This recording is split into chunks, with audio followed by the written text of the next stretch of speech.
Did you know that? Hold on a second. Oh, Facebook. You're killing me right now. All right.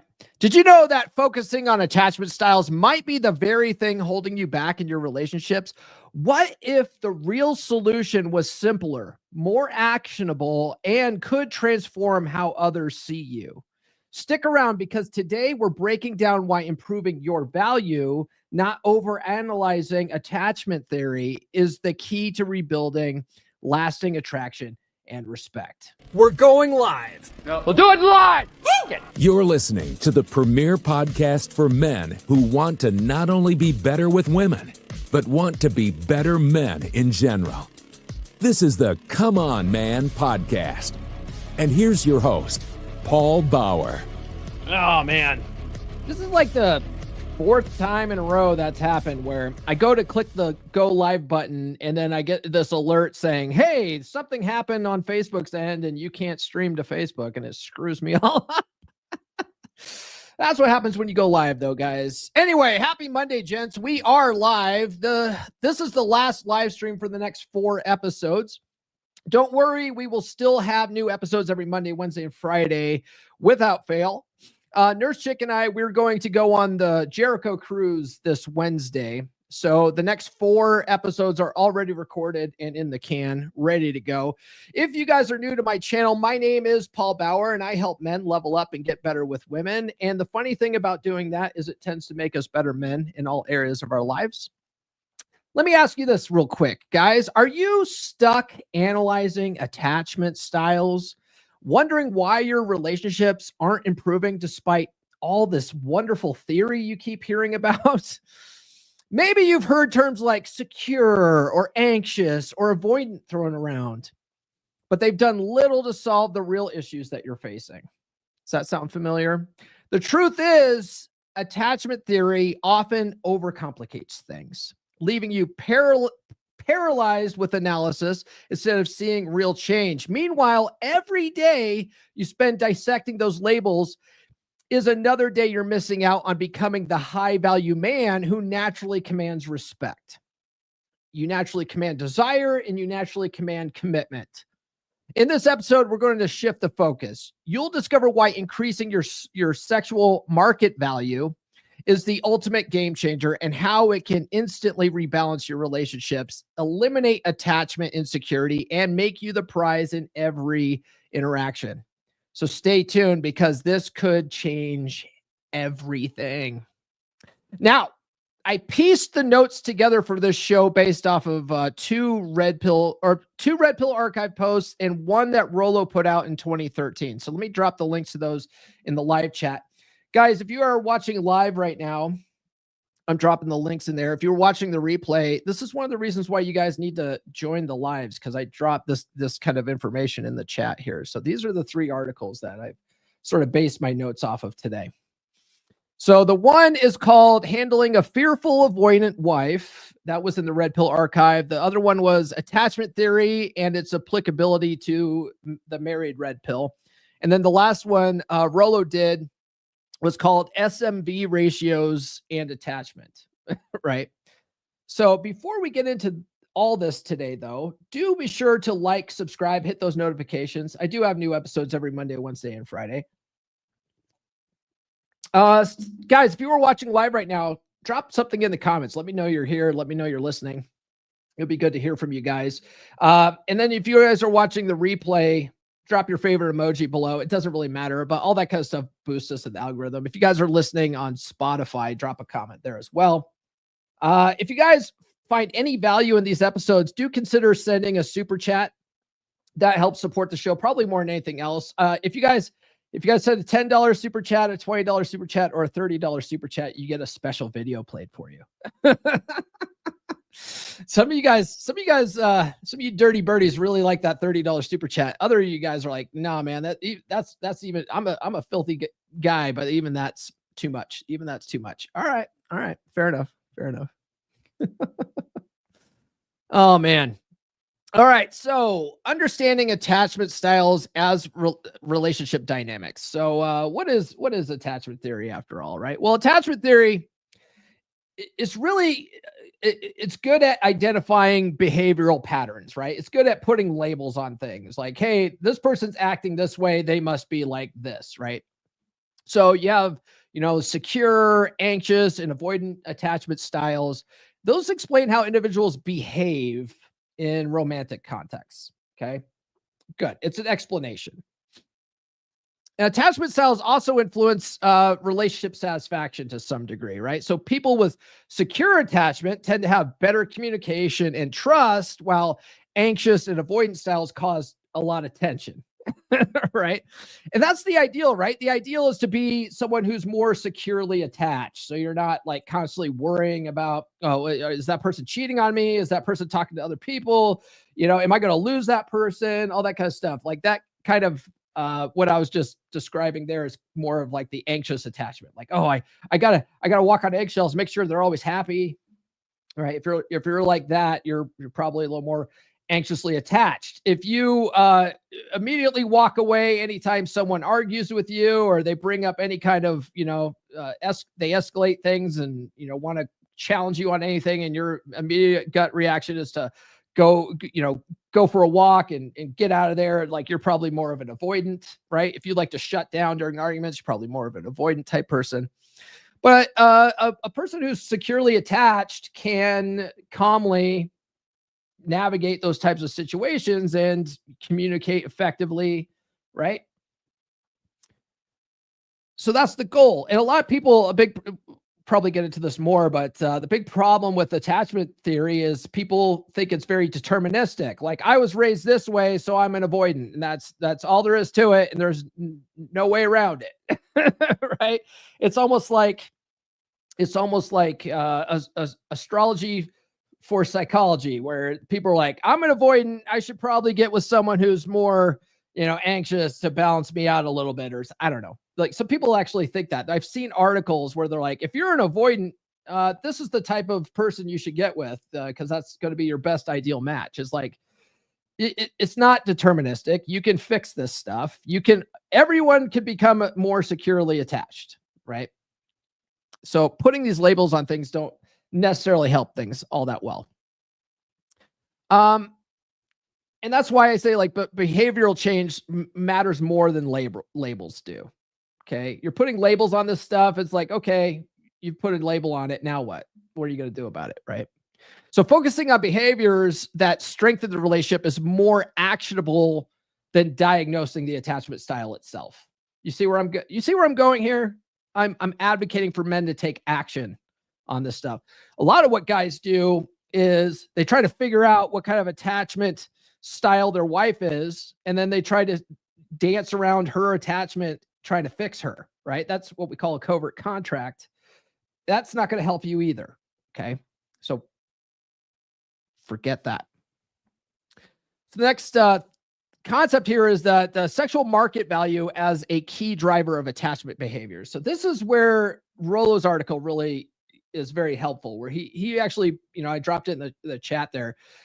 He talks about basically the more you raise your sexual market value, the more secure your girl's going to feel in the relationship. But the thing is, the more you raise your sexual market value, right, the more you do everything that makes you more attractive as a man, that's going to make you more secure too. It really is. You're not going to, the more you work on your abundance mindset, where like, if she leaves, okay, there's 4 billion other women on the planet, right? You're going to be pretty secure. You're not going to worry about it. The thing is that the less you worry about stuff like that, the less that you tend to push people away. The less it ends up being a self-fulfilling prophecy, because what happens is, like, people who are like guys who are anxiously attached and they're always trying to do everything to make their wife happy so she doesn't leave them. That behavior drives her away more. You know what I mean? You're not helping. You're not helping the situation. So focusing on leveling up yourself and being a more attractive guy makes you naturally more secure. And then your ability to be an attractive guy and be a more secure person makes her feel more secure, right? Do you see where this is going? You see where I'm going here? Okay. So attachment behaviors stems from perceived sexual market value, right? So those with lower perceived sexual market value may exhibit anxious tendencies. This is why guys who are like, they're afraid their wife's going to dump them and stuff like that, they really see their wife as having a higher sexual market value than them. So then they start acting more anxious. You know what I mean? And then that tends to make her a little more avoidant. She starts avoiding your ass. Anyway.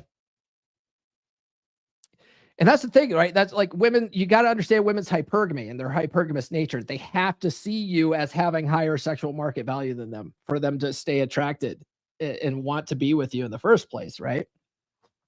So those with lower perceived sexual market value may exhibit anxious tendencies, while higher S&V individuals are more self-assured, right? You have this, you know your worth, right? You know your worth, man. I know my worth. And then attachment, it's really tied to neediness, right? A man's sexual market value determines whether he approaches a relationship with abundance, an abundance mindset, which is what we really try to teach in the red pill space, having more of an abundance mindset, because having that abundance mindset actually makes you more confident. When you know that you could walk away at any time and mean it, you know, because you're not afraid to lose her because there's always another woman. That's having an abundance mindset. Corey Wayne talks about it as there's another bus every 15 minutes, right? You have that kind of mentality. Like, it doesn't matter if she's gone. Like, there's always another woman, right? That's an abundant mentality. Whereas guys who have no, she's the one, she's my soulmate, they're operating from a place of scarcity, which tends to create anxiety when things, you know, get ruffled in the relationship, and that makes them more needy, and that neediness is unattractive behavior, which pushes her away more, right? Okay. So having that higher sexual market value reduces attachment insecurity, okay? Because you're going to feel more secure, right? And then you're going to inspire a more securely attached, you're going to inspire more securely attached behavior in her, because she's going to feel more safe and secure when she sees that you are setting the tone and leading as a man should, right? Okay. Do you see where I'm going here? Okay. Smash that like button. Smash that like button, damn it. Guys, follow me on social media. The links are in the description. I'm on all the good platforms. Get on the email list.comeonmanpod.com. Get the free ebook, She's Made You Weak. Also mail you some free stickers here. But if you don't want the stickers, just put don't want stickers in the address field, and I won't waste a stamp on you. But once you've read that ebook and you want to really understand how to turn that dynamic around, the betatization process, get my new book, Get Her to Fuck You Again. Right? It's available in hardcover, paperback, Kindle, and audio. You can get it on Audible, right? So go to books.comeonmanpod.com, and that'll take you to my Amazon authors page where you can find the book in all the different formats. Are you tired of the dead bedroom? Wondering what happened to the passion, the connection, and the spark? Well, here's your answer. Introducing Get Her to Fuck You Again, a red pill guide to fix a dead bedroom, now on Amazon. This isn't about manipulation or tricks. It's about real strategies that work. If your wife has stopped being intimate with you, it's not because the love is gone. It's because the attraction is gone. And that's fixable. This book will teach you the skills to lead your marriage, rebuild your confidence, and become the man she can't stop thinking about. 3 reasons to get this book. 1. It breaks the cycle. You'll learn how to stop doing the same things that are killing her attraction and start doing the things that reignite it. 2. It's practical and proven. With clear, actionable steps, you'll build yourself into the man you were always meant to be. 3. It works for men like you. Paul Bauer has helped hundreds of men just like you fix their dead bedrooms. And now, it's your turn. Don't let another day go by feeling frustrated and disconnected. Go to Amazon right now and buy Get Her to Fuck You Again. Read it, apply it, and watch your marriage transform. The connection isn't gone forever. You just need the roadmap to get it back. And this book is it.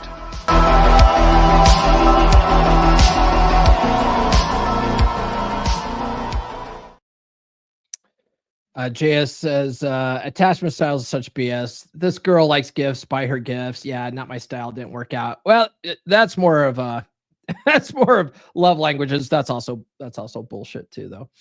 All right. So the next idea here is the interplay between sexual market value and hypergamy, and I sort of touched on that already. But hypergamy shapes attachment dynamics, right? A woman's hypergamous instincts can shift her attachment style based on her perception of a man's sexual market value, right? If she sees you as her best hypergamous option and she's always afraid that you're going to leave or you're always going to cheat, she's probably going to be a little more anxiously attached. She's going to be, always trying to make you happy, right? Which isn't a bad thing. like it's funny when if a girl's going to put in a lot of investment there, that's not necessarily a bad thing. It's bad when you do it as a man because that really pushes women away. But when women do it to a guy, it's like, I don't know. Sometimes it can be suffocating though, right? Although I love it. Nurse chicks, like, I'll open my business. I love it. I don't care.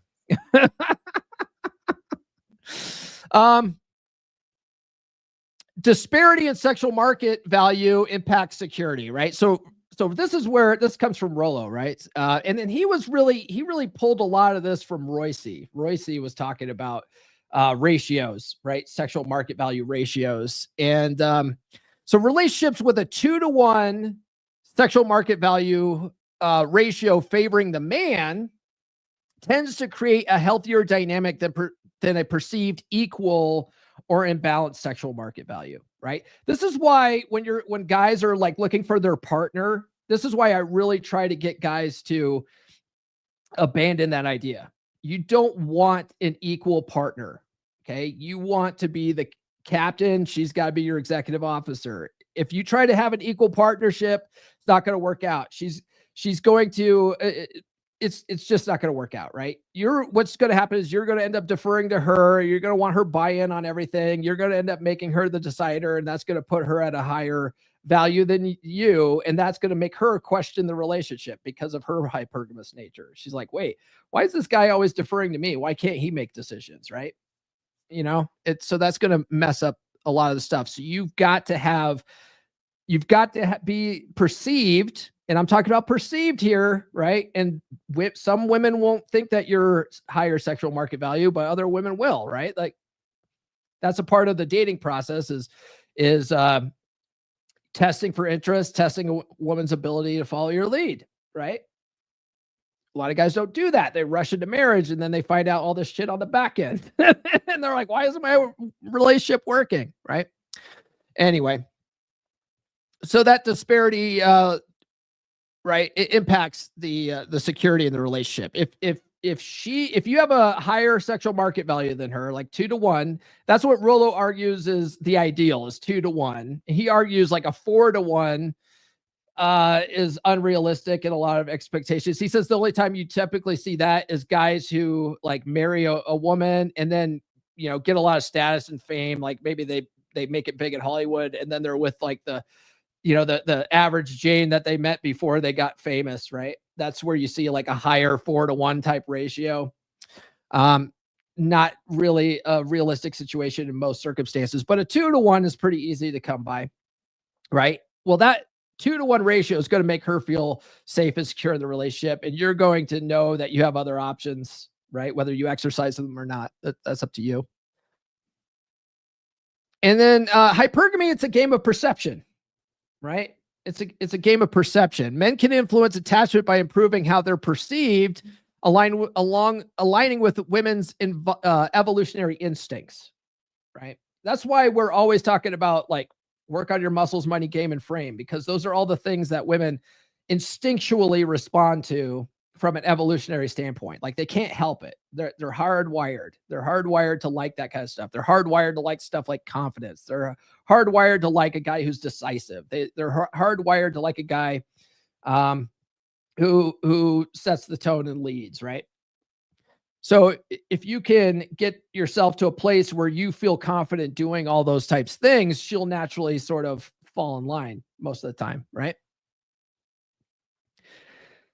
So why even focus on attachment theory at all, right? Because it tends to overcomplicate solutions, right? Attachment theory is diagnostic, not prescriptive. Honestly, red pill itself isn't supposed to be prescriptive either. It's more supposed to be descriptive as well. But a lot of the prescriptions are in the descriptions if you think about it, right? So, but understanding attachment styles, it can help identify problems. It doesn't provide actionable solutions. It's like, okay, your wife's avoiding you. What do you do about it? Right? How do you get her to come around? How do you get her to respond well? Right? There's what do you do about it?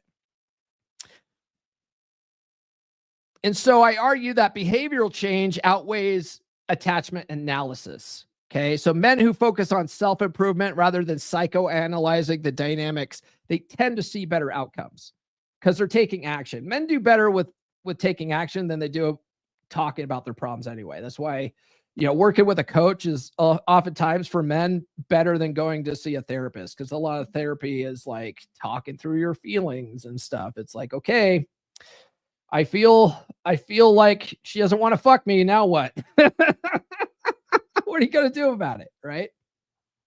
So men do better taking actions. Okay. So just psychoanalyzing her, trying to figure out, is she avoidant? Is she a narcissist? Right. Like narcissism and all that kind of stuff isn't really attachment theory, but that you hear that kind of psychobabble on TikTok all the time. Right. Like, oh, she's a narcissist. She's a covert narcissist. She's a whatever. It's like, okay, what are you going to do about it? Right.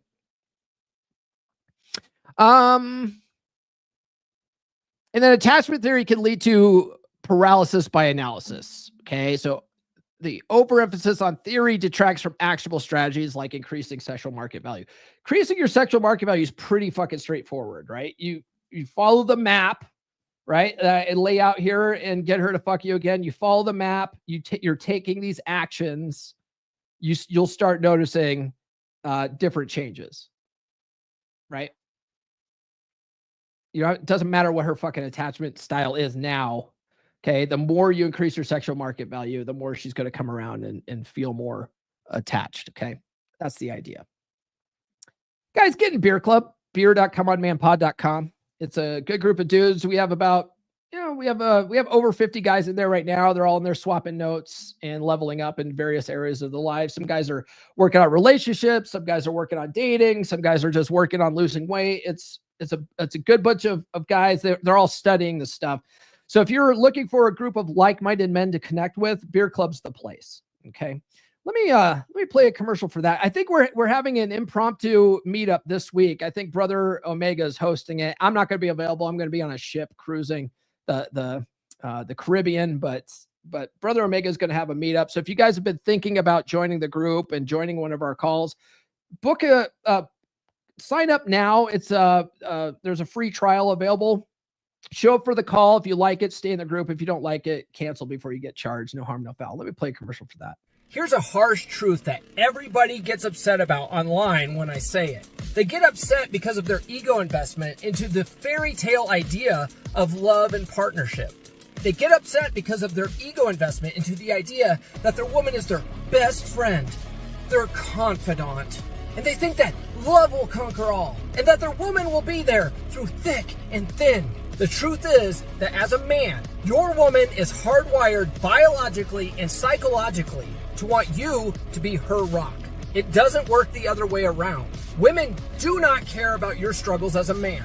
They may think they care. They may even want to care, but her evolutionary DNA will not let her care. If you bring her your problems, she will lose attraction for you over time, and she will leave. Now, whenever I talk about this, people lose their minds and start talking about men unaliving themselves. The faster that men learn that women don't care about our struggles, the faster we'll save the lives of men. Men off themselves because of their own ego investments in the Disney fairy tale lie. And when that fairy tale goes up in flames, they get zeroed out and they end things. Men do need a proper outlet for dealing with their problems, but going to their woman isn't the answer. Men need a tribe. They need a brotherhood. That's why I created my beer club. It's a monthly virtual hangout for men only. It's a place where men can be men. It's a place where men can talk about guy stuff without having to worry about offending women. It's a place where they can go without having to worry about being called toxically masculine. It's a place where they can go to solve their problems. Because men solve problems, women cause problems, you dig? Visit beer.comeonmanpod.com. That's beer.comeonmanpod.com to sign up. Yeah. And then, guys, if you are needing help with this area, you're overly focused on attachment theory, and you really just want to get your wife to fuck you again, let's cut the bullshit. Book a free call with me, okay? Go to call.fixdeadbedrooms.com and let's talk about how we can get your wife to bang you again. Okay, Online Money, I see your question. Send these as super chats next time, okay? I'm good on paper and real life results don't match. Any thoughts? Well, what do you mean you're good on paper? What does that mean? And then you said, why overseas my sexual market value skyrockets, at home I'm invisible? Probably because you have no game. You probably have no fucking game, right? The reason why it works overseas is because women overseas want a free ticket back to the United States, and they see you as a free ticket. They don't see you as having a higher sexual market value. They see you as a trick. All right. that's why passport bros, like, really, like, there's a lot of guys that'll go overseas to find their trad wife, and then they'll bring them back here, and then they get absolutely fucking ruined because those women just wanted a free ticket back to the United States. If you don't have game here, you don't really have game over there. Okay. They see you as a mark. All right. Ray says, good morning. As a guy who is probably avoidant, I can 10 out of 10 not recommend seeking out an anxious woman. Yeah. Does that make you push them away? Working on attachment issues won't help when the woman has already checked out of the relationship and is looking to replace you. No, like, working on attachment theory, even this, right, where you're like, I'm an avoidant, right? Well, why don't you work on that, right? You don't have to be avoidant. If you work on having an abundance mindset, if you work on, being assertive, if you work on all that kind of stuff, like, whatever a woman's doing doesn't bother you, because you're like, oh, she's anxious. That'll make me avoid it. Well, she's not making you do anything. You control your own actions, right? Anyway, the fluctuation of sexual market value in relationships. So sexual market value is dynamic, not static. A man's sexual market value can increase or decrease based on fitness, career, and confidence, impacting the dynamics, right? This is where you see a lot of, that's where the betatization process comes in, right? Which I talk about in She's Made You Weak, the free ebook. But guys start off sort of as a relatively confident guy, something going on. Basically, you were able to attract her in some way. And then she's able to manipulate you into being a beta provider workhorse over time. And because she's doing that, she's slowly lowering your sexual market value to a place where she doesn't find you attractive anymore. She doesn't want to fuck anymore, right? Your sexual market value is not static. You're not always the high value man that she once saw you as, if you can't maintain that in the long term by having good game and frame and all that kind of stuff that we talk about. So a high sexual market value mitigates attachment issues, right? Others are less likely to exhibit anxious or avoidant behaviors when they perceive the man as high value, right? When they want to be around you and you make them feel safe and secure in the relationship because of your high sexual market value, they tend to chill out a little bit, relax into their feminine a little bit more, right? So the effort, instead of focusing on attachment theories and what you may or may not be, what she or may or not be, should be on growth, not fixing the other person's attachment bullshit. Okay. So you've got to focus on you as the man, right? So men can address many relational issues by focusing on personal improvement. That's largely what we're doing here with the male action plan. Is we're working on self-improvement, working on ourselves, working on our muscles, money, game, and frame, that being able to like communicate, right? Communication, that is a part of game. It really is a part of game. Power dynamics and relationship stability. So power comes from needing less, right? The person with the higher sexual market value is less dependent, creating a healthier dynamic. This goes into the cardinal rule of relationships, which is whoever needs the other person the least has all the power in the relationship, right? You got to think about, like, if you look at either your current relationship or your past relationships, who do you really think needed the other person the least? Or in your current relationship, who needs the other person the least? Think about that for a minute, right? If you could honestly say right now that, no, I definitely need my wife more than she needs me right now, she has all the power in the relationship, right? You go to set boundaries, she's going to disregard them because she has no respect for you, right? That's where you have to regain that sexual market value. You have to get things back to the beginning of the betaization process because you've let things slip. Attachment issues stem from imbalanced power. So when someone perceives themselves as having higher sexual market value, they may exhibit avoidant behavior, right? Especially if the other person is acting very anxious because they're afraid of losing you. You start acting avoidant, right? Do you see where this is going here? Because you have the higher sexual market value. Funny. Attachment issues stem from imbalanced power. Okay, we talked about that. Sexual market value allows men to lead effectively. So let's say you have worked on yourself and you have the higher sexual market value, and you start noticing that your wife or your girlfriend is acting very anxious because she's afraid of losing you. Okay. One thing I tell guys to do is, like, if she thinks that you're cheating or whatever, never say, "Oh, honey, I would never cheat on you," right? Because that anxiousness actually builds attraction, right? That the anxiety sort of builds attraction a little bit. So you want to sort of embrace that a little bit. Not to a point where it's toxic, or do whatever, but I wouldn't recommend doing it to a place where it's like toxic, unhealthy. Okay. But if you are setting the tone and leading and doing things with her that makes her feel loved, like, she's going to be okay. But I would sort of look at that, instead of being like, naturally wanting to be avoidant of that behavior, I would look at it like it's funny. And be like, "Oh, it's so adorable that she does that." Think about the alternative, man. Have you ever been in a relationship where the chick doesn't want to bang your brains out? She doesn't have that genuine desire. She's not trying to put investment into the relationship, and you're like that sucks. The opposite end of that sucks balls, right? So I would embrace that a little bit. Okay.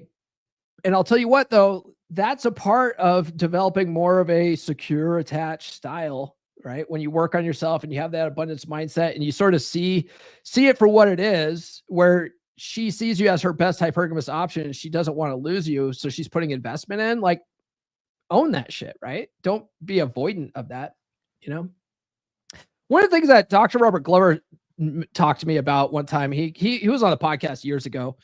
Right after I first started, I had Dr. Glover on, and one of the things he talks about is how men sabotage their own relationships a lot, right? When they see things being a sort of healthy dynamic in a relationship, it almost becomes boring at some point. So they will self-sabotage to create drama themselves. It's like, it makes no goddamn sense to me why guys do that to themselves. It makes sense why girls do that, because women need drama. But if you're doing that kind of stuff because you need more excitement and drama in your life, you're acting like a woman,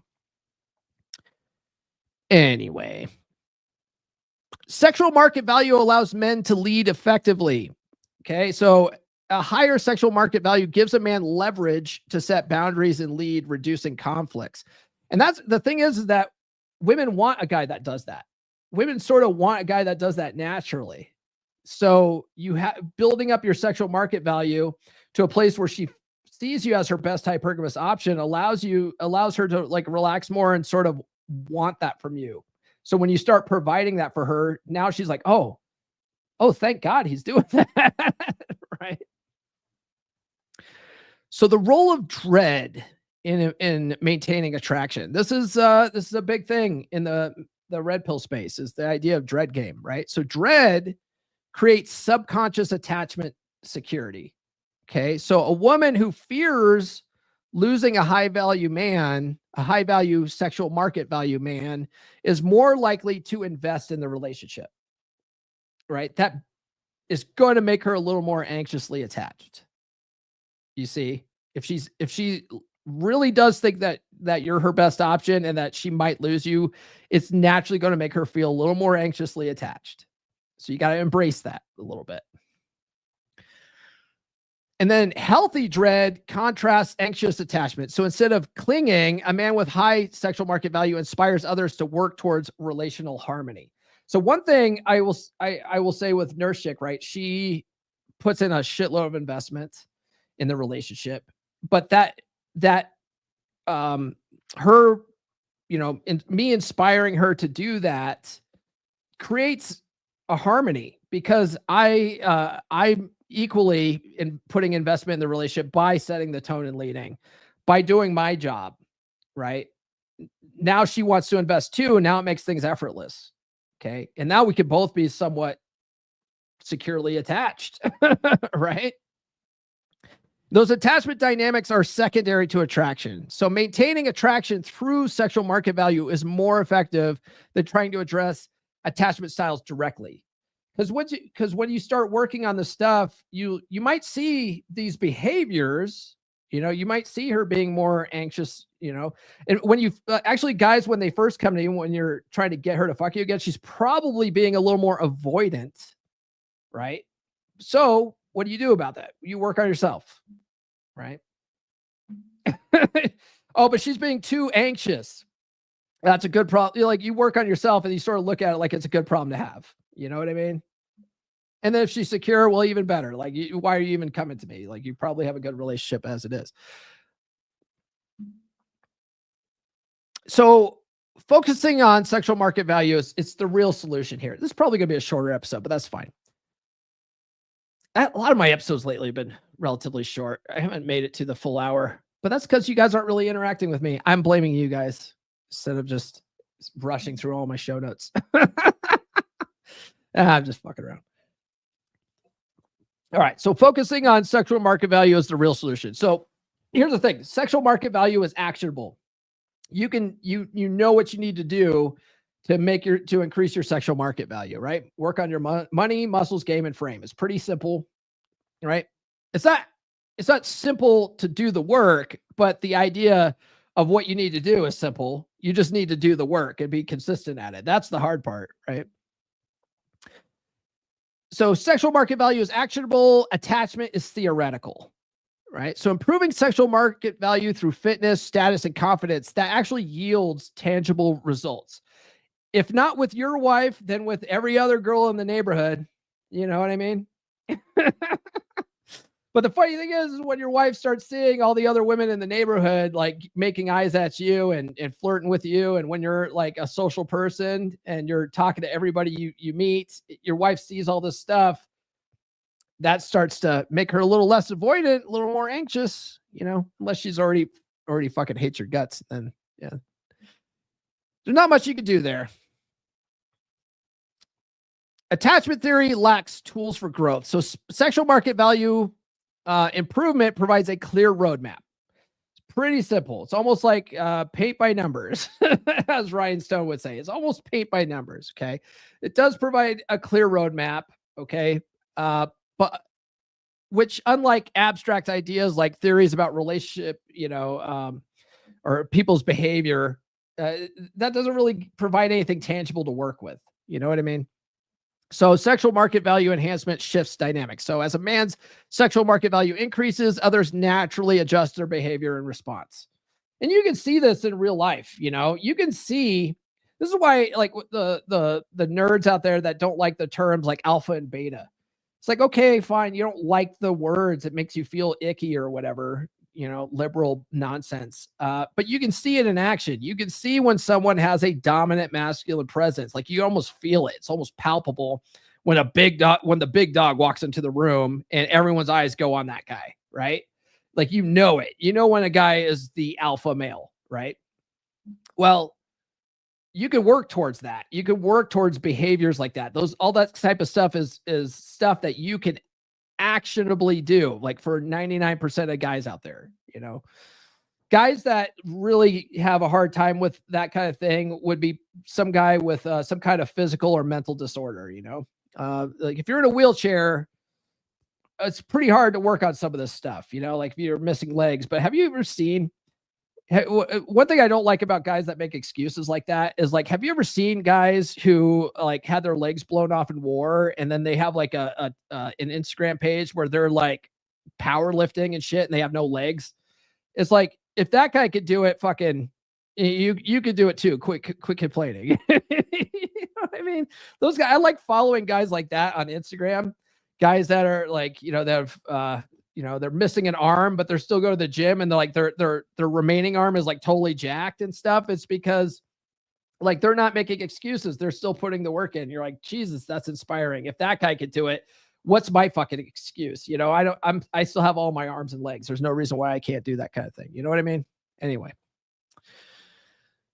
Behavioral attraction trumps psychological fixes. So here's the thing. There's things that women say they want. There's things that women think they want. And then there's things that women actually respond to, right? Women respond to masculinity and leadership, right? They're security-seeking creatures, and they respond to strength. Okay, it's very, very oversimplified, but it's pretty damn accurate. So these traits are inherently tied to sexual market value and are more influential than attachment discussions are, right? Think about it. I'm right here. I'm right. Actions speak louder than theories. So showing value through actions, not psychoanalysis, is more effective in addressing relationship issues, right? Women, they respond to subtext more than anything, right? A lot of guys will make a lot of promises that they don't keep. They'll say a lot of things that they don't mean, but women inherently know that, that actions talk and bullshit walks, right? So one of the things that we tell guys is demonstrate, don't explicate. That's a Rolloism, right? Don't talk about it, be about it.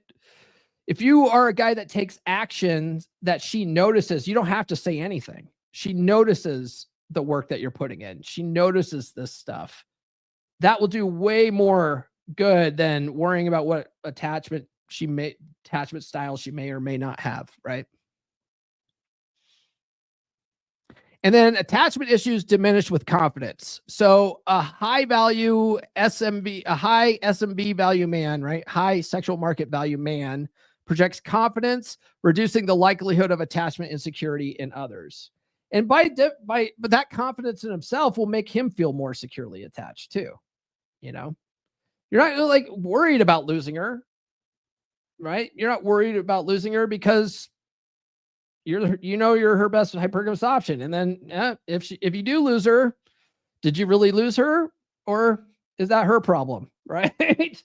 Like, oh, okay, there's always another woman. All right, fine. That's your loss, actually, not my loss. That kind of stuff, all that changing those mental models and working on that kind of stuff will change your attachment too. You see, it'll naturally make you a more securely attached person too. So what's the goal here? What are we trying to do with all this? Well, you got to become the prize. Now, a lot of guys online will talk about how men are the prize. Men are the real prize here. Not necessarily. Men have to actually work to become the prize. Men have a burden of performance. It's Breifeld's law. We have a burden of performance. It is what it is, and you can either embrace that or you can bitch about it. I see a lot of MGTOW guys and black pill guys online bitching about, I can't just magically become the prize. Like, why is it that women get to do that? Well, because we want to fuck women. That's why. Women are born with their value, right? Their primary agency is their sexuality. As long as they are not fat and they're relatively attractive, they are just born with their value, right? They are the baby makers. We as men we have a burden of performance. There's a lot more we have to do to become the prize. And the prize is relative, right? One woman might not see you as the prize, but another woman will, right? And that's a part of the dating process, is testing a woman's interest, testing her ability to follow your lead, and all that kind of stuff, right? So being the prize eliminates attachment concerns. A man who is the prize commands respect, desire, and commitment from the woman that he's with, okay? As long as she perceives you as the prize, okay? And a high sexual market value rebalances relationship naturally. As sexual market value disparities favor the man, attachment styles align with secure behaviors, right? And then self-improvement transcends attachment theory. So the ultimate solution lies in becoming the best version of yourself. That's the goal. Always work on becoming the best version of yourself. Make that a mission in life. We always talk about how a man's got to be on his purpose, right? And a lot of guys think their purpose is their work. We actually have a lot of side missions, I like to think, in life. You know, we don't just have one purpose. So one of your purposes could be to level up in your career and get to the highest possible level you can in your career, be the best in your industry, whatever. That's a good purpose to have. But another purpose that I recommend is to always work on being the best version of yourself. And the work never stops there. You'll never reach a pinnacle, right? Because there's always something you can be doing, something you could be learning, something you could be working on, something you could be doing better. There's always improvement there. And if you make one of those things your life purpose, you'll always be working on your purpose, right? You'll always have something to work towards, and that kind of thing builds your sexual market value. Like, women like a guy that's on his purpose, right? All right. That's the argument, guys. What do you think? What do you think? You guys are really quiet in the comments today. Kamal says, be the captain, confident, not captain. Yeah, be captain, confident, not captain, save a hoe. I like that. Dondra's in the house with a bullseye on there. I like that. Master Roshi's in the house. What's up, man? All right. Well, if you guys don't have anything to say in the comments, I guess we'll wrap up here. Guys, tune into the podcast on Wednesday. We're going to be going over chapter 4 in my book, Get Her to Fuck You Again, which is all about handling shit tests like a pro. It's pre-recorded already, so do be sure to watch during the regularly scheduled live stream to sound off in the chat, because that boosts us in the algorithm. And then, while you're in there, a lot of the Beer Club brothers are going to be in there. If you've been thinking about joining Beer Club, get in there and chat with the guys. Even though I can't bring your comments up on screen during a pre-record, you guys can talk amongst yourselves or whatever, swap notes in there about whatever it is I'm talking about. That would be good. Some of these guys, like Brother Kamal here, Kamal is like one of my OG 3% brothers. Like, he's studied all the same shit I've studied. So you could ask questions in there. And if Kamal's in the chat, he could probably answer your questions pretty well.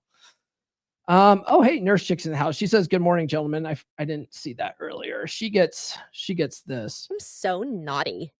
Yes. I'm going to come. Why? I will. Lots of times when we go on. Don't go into our stateroom. After the Jericho cruise, it's gonna look like a Jackson Pollock painting in there. All right, guys, that's all I got for this episode. Do like, subscribe, hit those notifications. I do have new episodes every Monday, Wednesday, and Friday without fail. Thanks for the guys that sounded off in the. There we go. Hold on. Thanks for the guys that sounded off in the chat this morning. I appreciate you. If you're watching the replay, drop a comment below. If you disagree with any of this stuff, that's fine. I know attachment theory is really popular out there. It's very pop psychology. Everyone's making TikToks about that shit. But so if you disagree with any of that, that's fine. Argue with me in the comments there. Although I'm not putting this stuff out there to debate you. I'm not here to debate you. You can have your opinion. I don't care. You can be wrong. I don't care. No one sent super chats. I'm not mad. I'm just disappointed. Guys, follow me on social media. The links are in the description. Get on the email list, list.comeonmanpod.com. Get my ebook, She's Made You Weak. Get all of my books. They're all available on Amazon. Everything I Wish I Knew When I Was 18, Psychology Paradigm, and Get Her to Fuck You Again, all available at books.comeonmanpod.com. Get in the beer club. We're having an impromptu meetup this week. So go to beer.comeonmanpod.com to sign up for that. And then if you guys want one-on-one help working on your individual relationship issues, book a free call with me by going to call.fixdeadbedrooms.com. Other than that, check out the pre-records next Wednesday, Friday, the following Monday, and the following Wednesday. And then we'll be back live again on the 7th. So let's see. So we'll see you guys then. This has been the Come On Man podcast. New full episodes served hot every Monday morning on your favorite podcast platform of choice. So subscribe now. Follow Paul on social media. The links are in the description. Now, go out and get it.